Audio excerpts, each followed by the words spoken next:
Welcome to Light and Shadow, a podcast about the complex themes presented in the horror genre.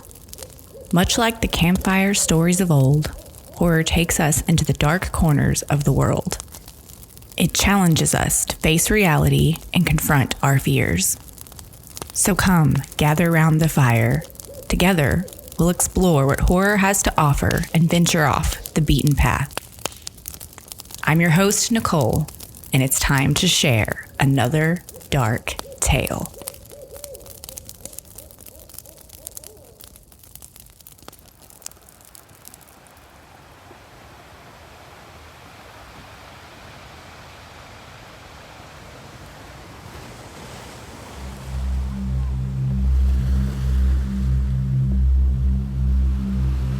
The Abalone Thief, written by Humboldt Lycanthrope.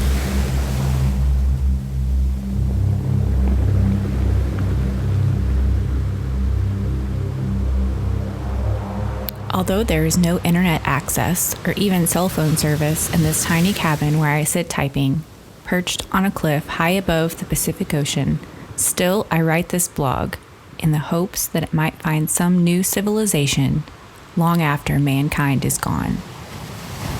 That this may be a testament to one who found faith and religion after doubting for so long.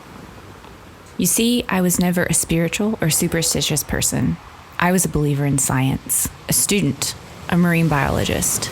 Before this, I had never had what one would call faith in anything resembling religion.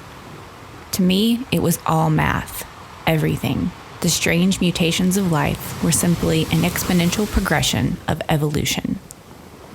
But now, as I see the sacramental fires burning bright on the beach below me and feel the awakening of the ancients echo in my sleep and dreams, now that I realize that humanity's time is over and it is a new beginning for beings much greater and more powerful than our own, I offer up a poem, a sacrament, a narrative to the events that unfolded before the Great Awakening.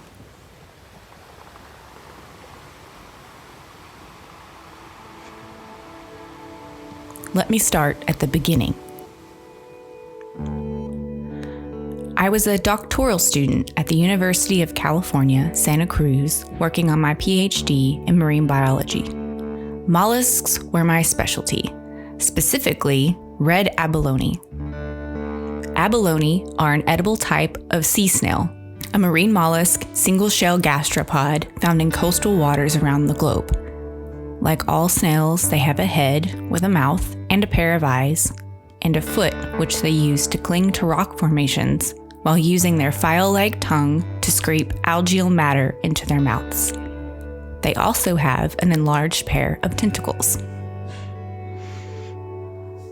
They are considered a delicacy, their flesh being compared to calamari.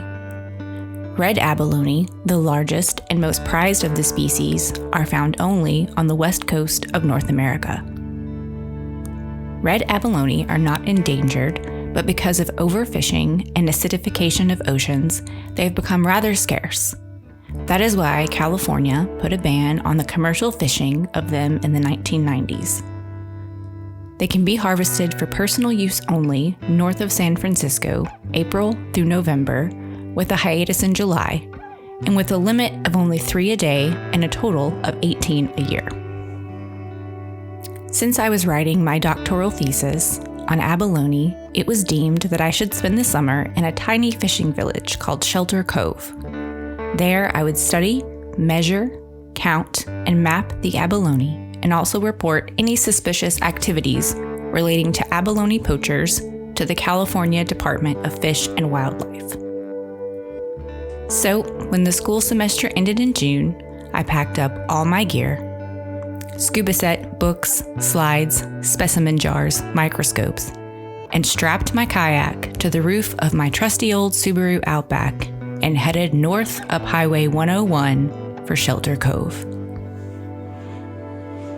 Shelter Cove is a quiet little community on the coast of Humboldt County.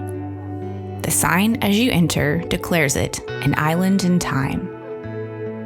There is only one long, winding road in, which climbs up to nearly 2,000 feet as it transcends the summit of the King Range Mountains, and conversely, only that one twisting, dangerous, cliff-strewn road out. To the south is nothing but inaccessible shoreline facing steep cliffs, dotted with pockets of tiny beaches where the surf smashes down on jagged rocks and deep, dangerous tide pools. To the north, it is relatively the same, only a thin, potholed dirt road winding over the cliffs slightly to the east. This is why this area is known as Humboldt's Lost Coast. The brave surf and kayak here, but it has a notorious riptide, and once an entire troop of tired Boy Scouts resting on the beach were swooped up by a sleeper wave and sucked out to their deaths in the ocean's depths. The lodgings that were given to me consisted of a small cabin, nothing more than a shack really, perched high up on a cliff face. To the right, I could see the boat launch the fishermen used, the caged-in area where they gutted their catch. A small stretch of beach lay there where locals would drive their pickup trucks onto the sandy shore and drink beer and barbecue. To my left was another stretch of beach they called Dead Man's, separated from the boat landing by a jutting cliff. Dead Man's, a favorite surf spot, is only accessible by the ocean. The surfers have to paddle on their boards around the cliff face to get there. The only internet access in Shelter Cove is from satellite, and the university was way too cheap to put one up in the shack they had supplied me with. I couldn't even get cell phone service to use my phone as a hotspot, so when I had to post my data on the university's science lab website, I would have to travel down the road a few miles to a coffee shop in the lobby of an old hotel that had Wi-Fi. There, I could also manage to get cell phone service, but only in the parking lot at the top of a steep embankment. My closest neighbors lived down a rutted dirt road. A young single mom and her 9-year-old girl, Susie. On my first day, as I was unfastening my ocean kayak from the roof of my battered old Subaru Outback, Susie rode right up to me on her pink Huffy bike, an inquisitive look on her round little face. She asked me who I was. I told her. She asked me about my equipment, and I explained about my scuba gear, specimen jars, and microscopes that helped me examine the abalone. Susie told me she didn't like abalone, or any other seafood, because she doesn't like anything that is slimy, stinky, slippery, wet, or gross. I laughed at her response, finding it very ironic since she lives in a fishing village. And then she rode off on her little bike. After that day, whenever Susie rode past on her bike and saw me, she would stop and talk. Though she claimed to hate slimy stuff. "Ooh," she'd squeal, "get it away," when I held up a baby squid for her inspection. She soon fell prey to the wonders of nature, marveling over a sea urchin or laughing uproariously at the awkward antics of a huge Dungeness crab I had brought back from the ocean for her amusement. Her big brown eyes would gleam, and her pigtails would bob up and down as she stroked a starfish. I showed her the tiny holes in the mantle of the abalone's thick dome shell, the respiratory apertures, and explained to her how the sea snail vented water through them with its gills. She stared into the microscope at microalgae, and I explained how the abalone fed on them with the small median teeth of the radula. As her enthusiasm began to grow, I sensed a future marine biologist in the making and grew to truly love her visits. I quickly settled into a routine of waking early and taking my kayak out to dive. Even though it was summer and the water was cold, averaging about 50 degrees, I had to wear a full wetsuit with hood and gloves. I would pull my hood over my head, pull down my half mask, put my regulator's mouthpiece to my lips, and slip into the murky water to explore the underwater rock formations with my flashlight, looking for the domed, brick red shells that are the underwater homes of the abalone who had suctioned themselves to the craggy surfaces. I would count and measure them, and then return to my kayak to scrawl out my findings. It was peaceful work, but it could be dangerous. Every year, dozens of abalone divers wash up dead on the shores, smashed against the rocks by a swell or sucked into dark ocean caves. In 2004, an abalone diver, who ironically worked for the Recreational Fishing Alliance and was on a federal fisher management panel, was attacked by a great white shark while diving not too far south from here, off the coast of Mendocino.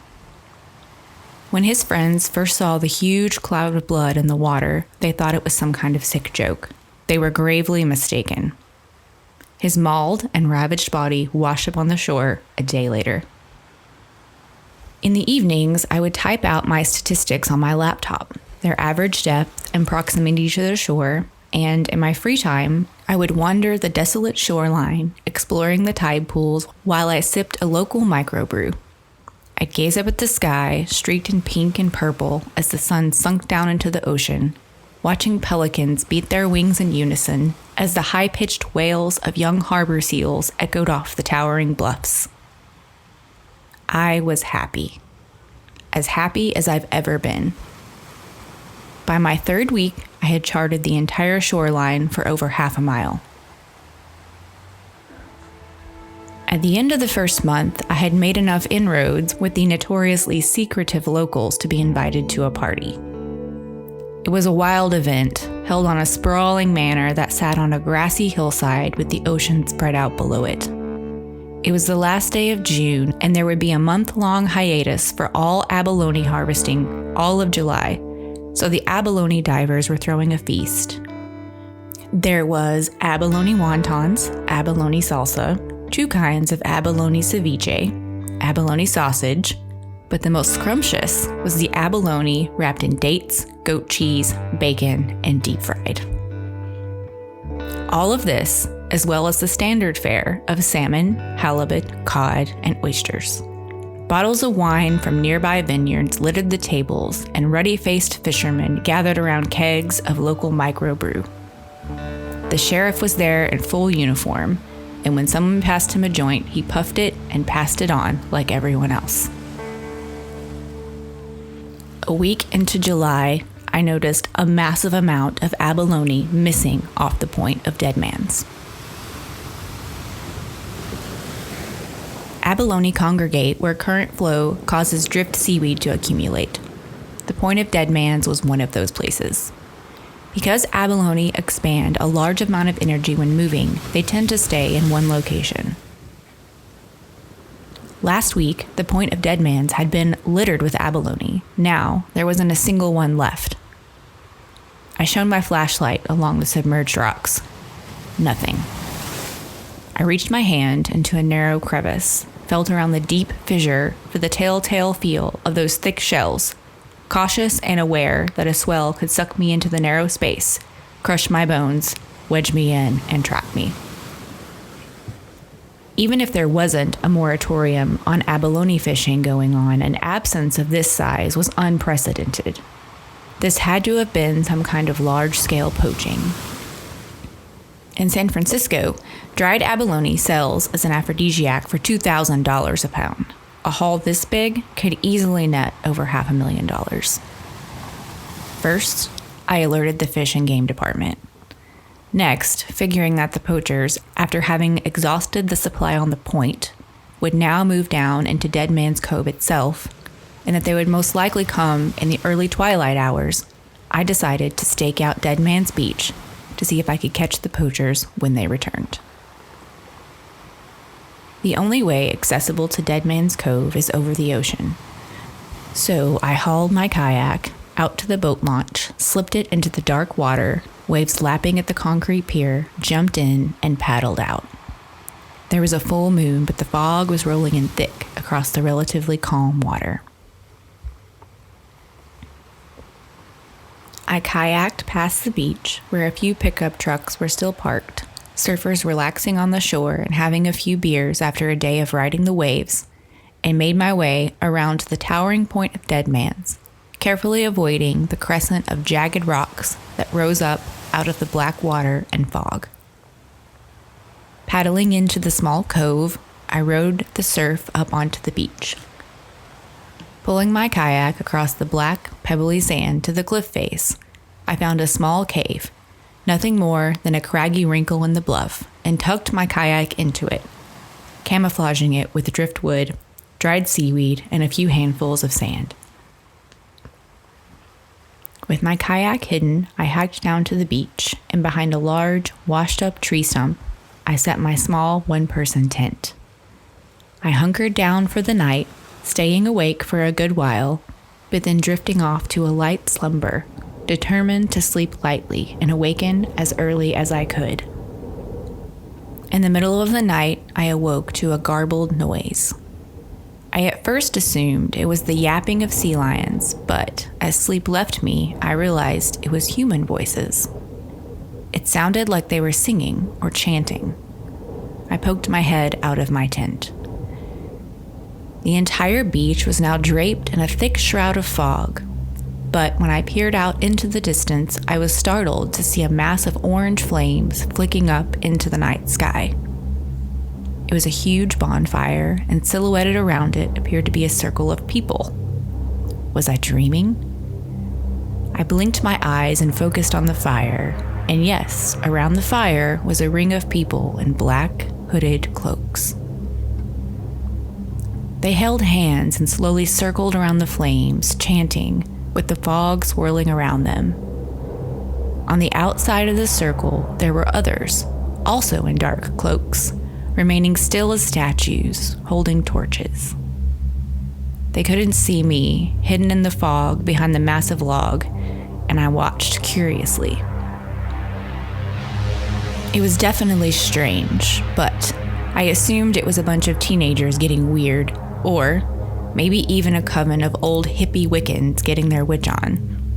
Either wouldn't be unheard of in these parts. I watched the strange ritual for over an hour till they were done.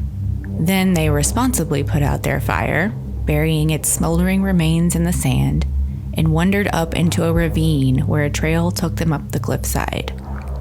So there was a way to Dead Man's Cove besides the ocean. I would have to scope out that trail when I got a chance.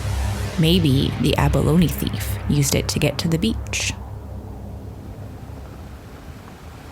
Since the strange cultists, or whatever they were, had not waded out into the ocean or given any sign of abalone poaching, I paid them no real mind.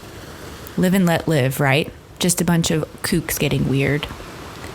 I had often heard that Humboldt County was a weird place, and that southern Humboldt even weirder. I waited all day on the beach for any sign of poachers, eating trail mix and dried fruit, but saw nothing. When the sun set and the sky began to grow dark, I packed up my tent and retrieved my kayak. I had been on the beach for over 24 hours and had seen no sign of the abalone thief. I pushed my kayak out into the surf, jumped in, and paddled back around to the point. That night, even though I was exhausted from my little expedition, I was restless and unable to sleep, tossing and turning in my bed. I went outside onto the cliff edge and drank a whiskey to calm my nerves. A slight breeze stirred the leaves of the manzanita and dune tansy that lined the cliff edge, the salty smell of sea heavy in the air. It was then I noticed that from up here I could just make out a fire burning on dead man's below me, tiny silhouettes of circling acolytes around it.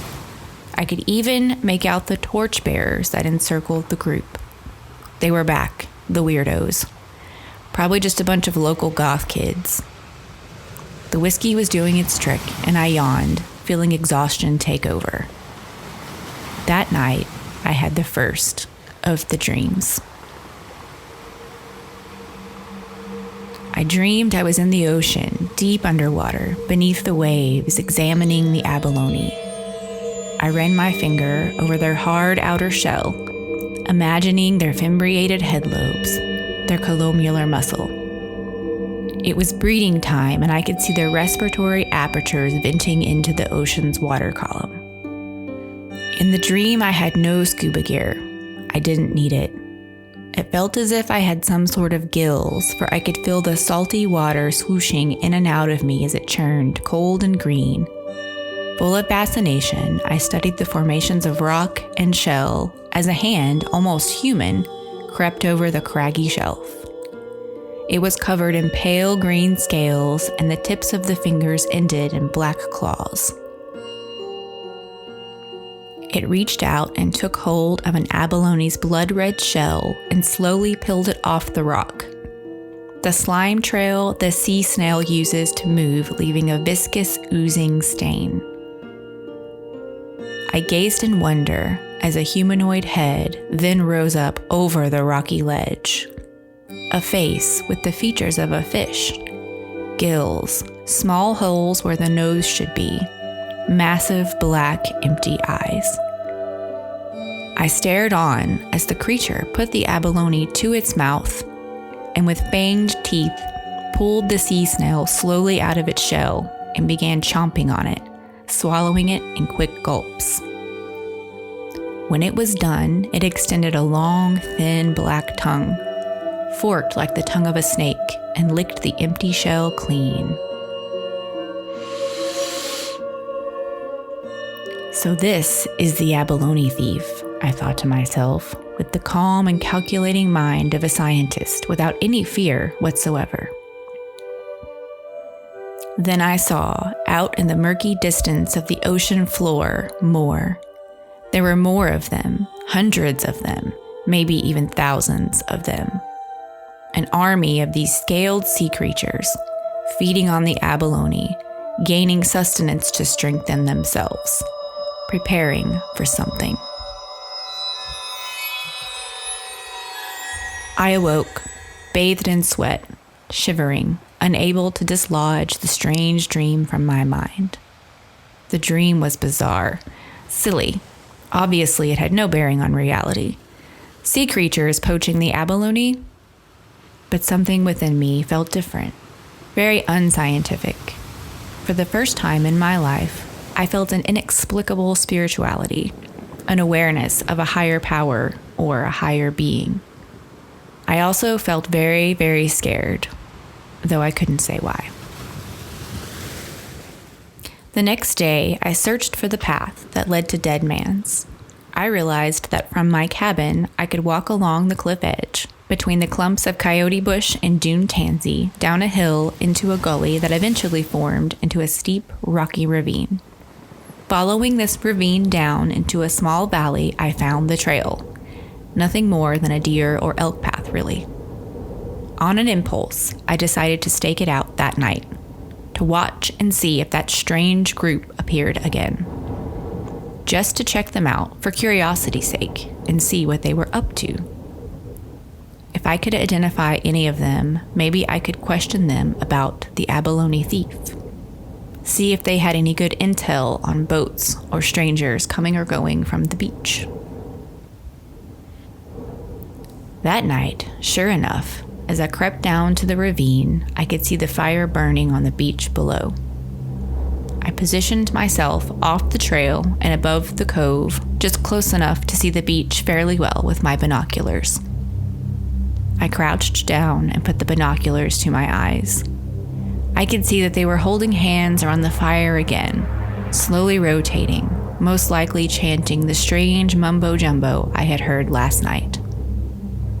I tried to make out their faces to see if I could catch anyone I recognized, but their hoods obscured them, and all I could see were dark shadows where their faces should be. I scanned the gathering and noticed something going on off to the side, some sort of commotion against the cliff wall.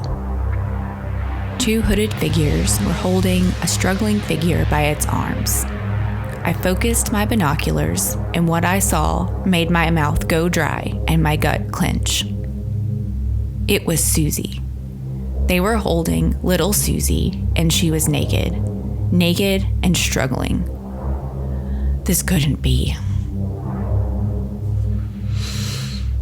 Then, as I watched helplessly above, they pulled her toward the fire. It took 4 of those cloaked maniacs to hold the squirming girl down, as another, this one's robes a crimson red, raised what must have been a knife above her, for it glinted in the moonlight, long and pointed, I froze. What should I do?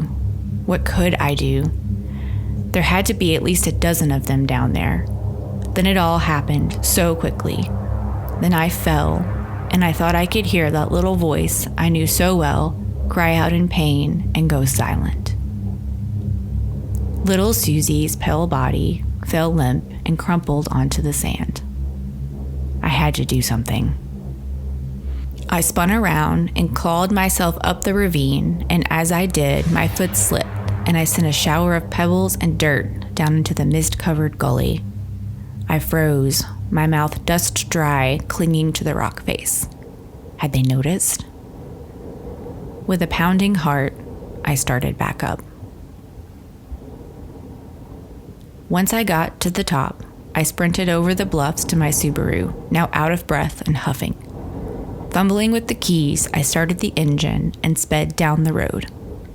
I squealed into the parking lot of the Inn of the Lost Coast, leapt out of my car, and with sweaty, shaky hands dialed 911 on my phone. When I told the operator what had happened and where I was, she transferred me to the sheriff. I frantically told the sheriff what I had seen, and he told me to calm down. He found it hard to believe a girl had been murdered. He found it even harder to believe she had been murdered by a cult, wearing hoods, on the beach. He asked me to stay calm and go home and told me he would stop by once he had gotten it all sorted out. I couldn't believe how nonchalant the sheriff was being, but what could I do? I would just have to do what he said, go back to my cabin, and wait for him. I stared down at my phone, knowing if I left this one small spot of land, it would be rendered useless. I would be cut off from the rest of the world, alone. But what could I do? He was the sheriff. Even if I was unsure of his trustworthiness, he was the sheriff, and I had no choice but to listen to him. So I drove back to my cabin and waited. I looked out over the cliff face, but I couldn't see the fire burning anymore.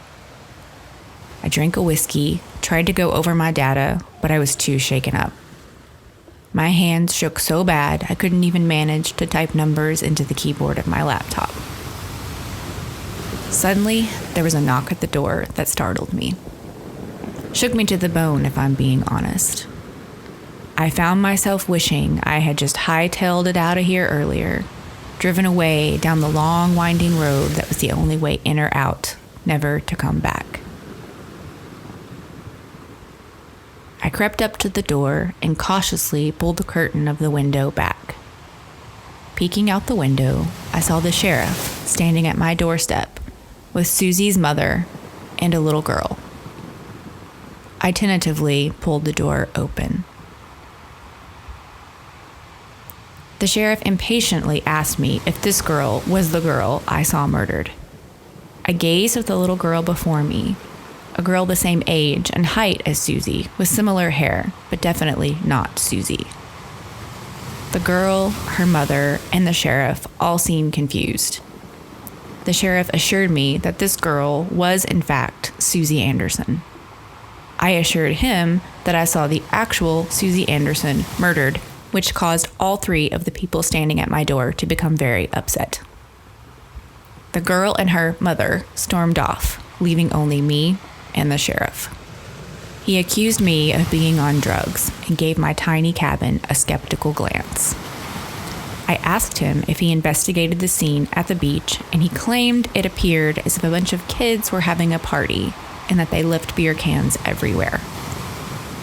I asked him if he knew about the secret trail leading down to the beach, and he informed me that I was an idiot and that everyone knew about that trail. I again insisted that I saw the group on the beach cut out the heart of an innocent child, and he told me one final time to drop it. The sheriff said sometimes the light of the moon reflecting off the water, combined with the sound and rhythm of the ocean, can play tricks on your mind. He told me he had seen many a good man go a little crazy out here. Apparently, Shelter Cove is known to have its share of crazies, and they didn't all start out that way. Before he left, the sheriff told me to get some rest.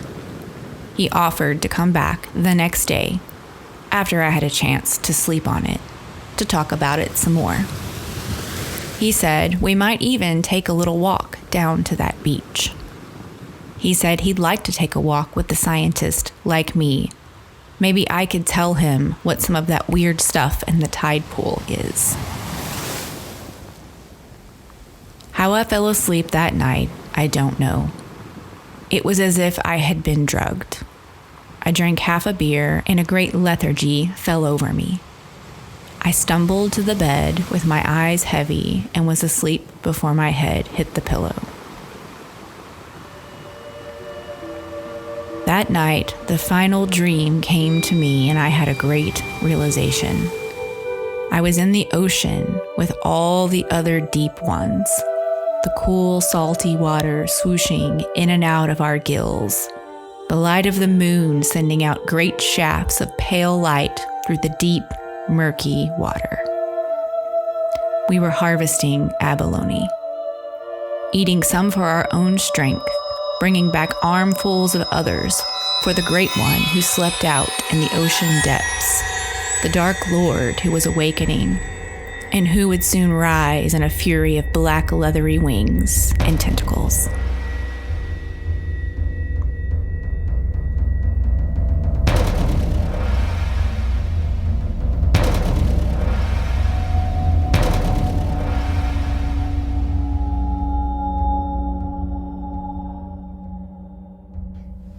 The next day, the sheriff arrived at my house as he said he would. He brought with him a box. I opened it to find a large, black, hooded cloak. I slipped the cloak over my head, pulled up the hood, and together we walked down to the beach to start the fire and await the arrival of the others.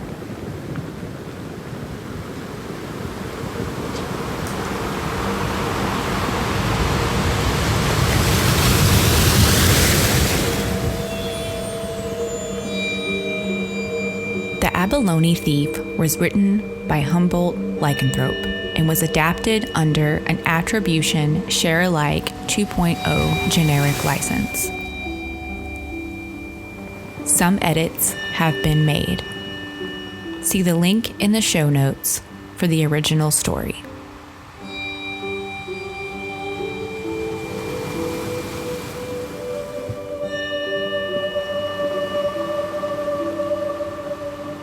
Thanks for tuning in. You can find the show on Instagram and Facebook at Light and Shadow Pod. If you really love the show, you can sign up to become a supporter on Patreon for early access to all episodes and more. Please rate, review, and subscribe to help other people find the show. Until next time, stay spooky.